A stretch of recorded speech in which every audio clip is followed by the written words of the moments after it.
I just cleaned everything in it a couple days ago, so today we'll do a tour of the hatch house. I use this, it's a 10 by 16 foot backyard shed.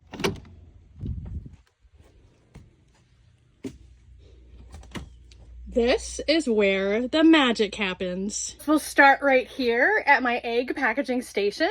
Many of you have asked how I keep track of things, and honestly, I am not that fancy. I am an 80s baby. I use a dry erase board to keep track of my hatches, and I use notebooks to keep track of all of my breeds, and who's who and where they came from and hatches and this, that, and the other. As a side note, when you become a member of the Moran's Chickens Club, they send you one of these pamphlets, and it goes over so much useful information about type and breeding Morans. Honestly, that's true about joining any chicken association or club. They are so helpful and give you access to so much information. So lots of shipping supplies, and then we get into the brooders.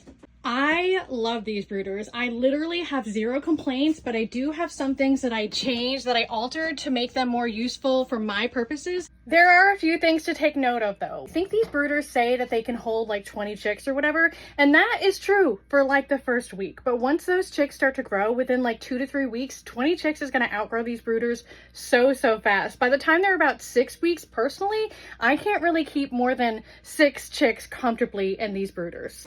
Hank made these little stands so that I can easily move them around. And then I can show you this next part. So there is one of these. This is for food on one side, and then they actually make one for the other side that you can put water in. I would prefer to have more airflow in this side, and I like to use my own little chick waterers in there. So I have taken this wall out on the other side and flipped it over to give them better airflow, because remember, normally these holes are blocked by that feeder.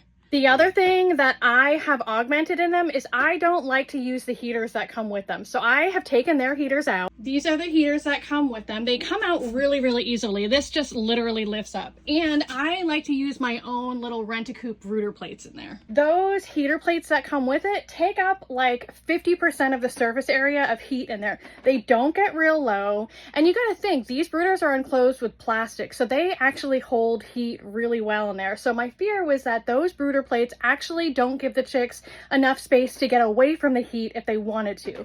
And the Rent-A-Coop brooder plates actually fit perfectly, like right in the back of that brooder, so they can have their heat in the back and move towards the front to eat and get out of the heat if they want. Another thing to be a little mindful of in these brooders is, again, because they are plastic with some venting in there, they really can hold a lot of dander and dust in there. There's not excellent airflow. So I have heard of some people having a little bit of some respiratory upset with chicks in there because they're in a lot of dander. And lastly, somehow I have seen chicks come in through here, and I have found chicks out here. I literally don't even know how they fit in that little hole, but you should. It was silkies. It's the silkies who have figured out how to get caught in there. One of my absolute favorite parts about these brooders though is how simple they are to clean, because literally this comes off just with, there's 2 screws and this snaps off. These doors slide right up. All the walls slide right out. This thing down here slides right out, the grate that they walk on. And then this tray right here, all their poop falls through the little holes in there and into this tray, and you can just take it out, walk it outside, and dump it out. It's really great.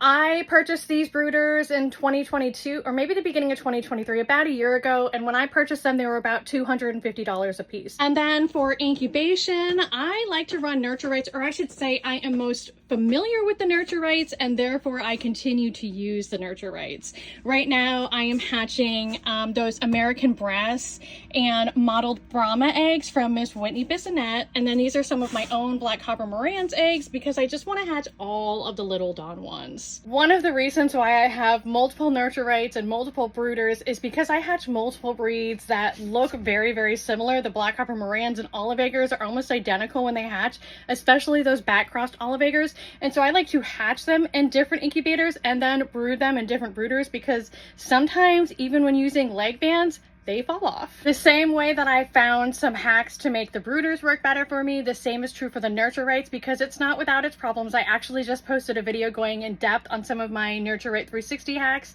the other day.